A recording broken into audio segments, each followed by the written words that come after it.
Well, the concept came from, we were both performing in a Phil Collins tribute band, and it was great fun, we're really enjoying it, but people kept coming up and asking for Peter Gabriel songs. They'd ask for things like Sledgehammer, wouldn't they?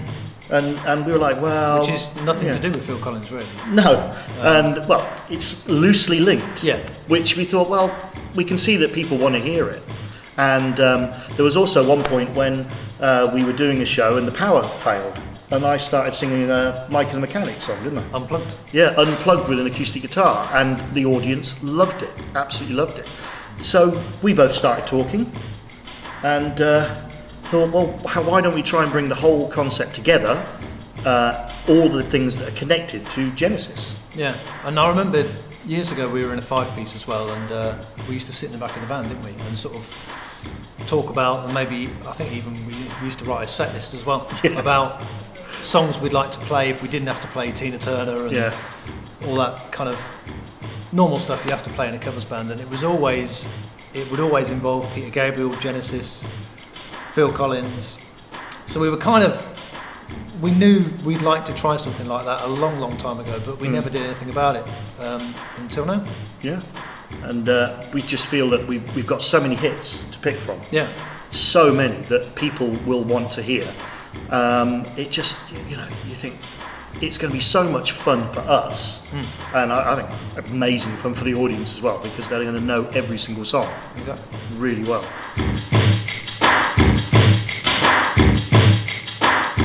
The thing with the set list, there's 4 artists to pick from, so we primarily want to concentrate on hits, but we might tip our toe into a Genesis album track, and we might tip our toe into the sort of late 70s where they started to become commercial, but there was still possibly prog. Yeah, prog rock, prog, but just starting to have their hits.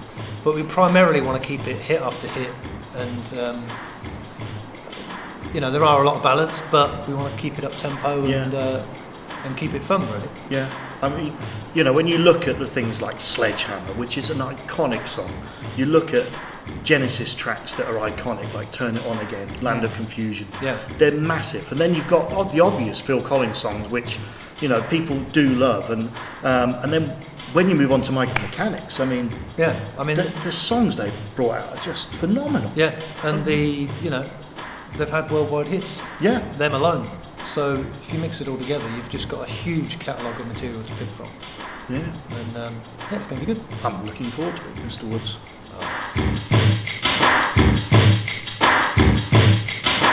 Obviously, there's a lot of tribute bands out there. There's a lot of Phil Collins specifically, a lot of Genesis tribute bands, and you think, well, how are we going to stand out from that?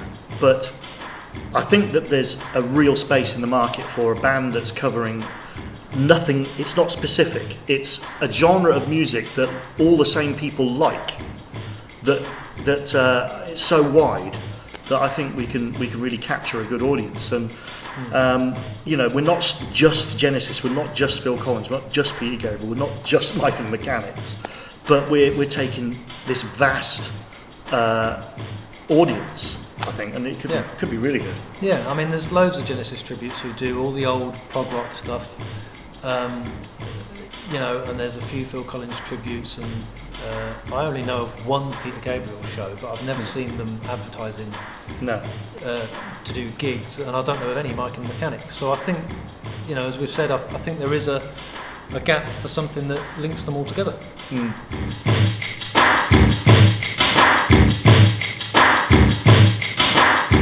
Well, I was recording some songs in Corby in a recording studio of a few things I'd written, and we finished mixing them, and I'd recorded it all at home with Cubase and everything, and our good friend Ian in the studio said, you should get a drummer on your songs, it will totally bring them to life, and you should get the guy who lives around the corner, Pete. He's absolutely brilliant, So Pete came in with a bass player he was working with at the time, and they both played on 2, I think, of my songs, and it absolutely made the world of difference. And so I've known Pete primarily as a drummer, and then our friend Ian said, you should get Pete to sing them.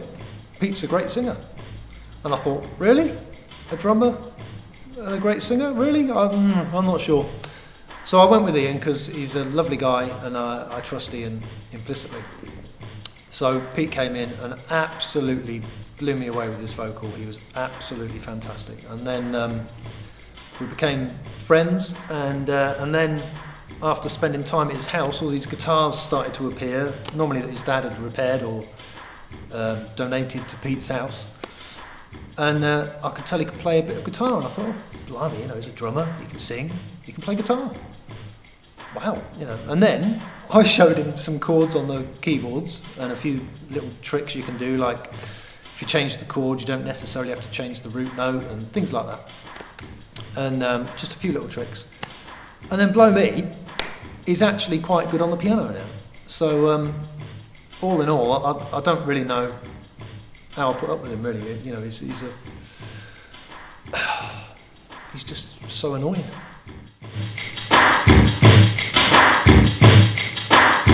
Well, I first met Chris. He actually kind of employed me to sing on some tracks he'd written, and drum and sing on them. And it was funny because he's very meticulous. Everything's got to be spot on. So every time if I sang a note and I went he'd go, no, it's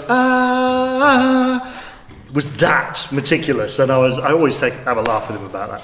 But he's very, very professional in the way that he looks at the sounds and he gets them spot on. I mean, he even goes to the point of buying the keyboard that was used in the original track, and he's absolutely excellent at that. And but he often has gas problems, but doesn't everyone? But apart from that, he's a really good bloke. You know what I mean? Yeah, he's great.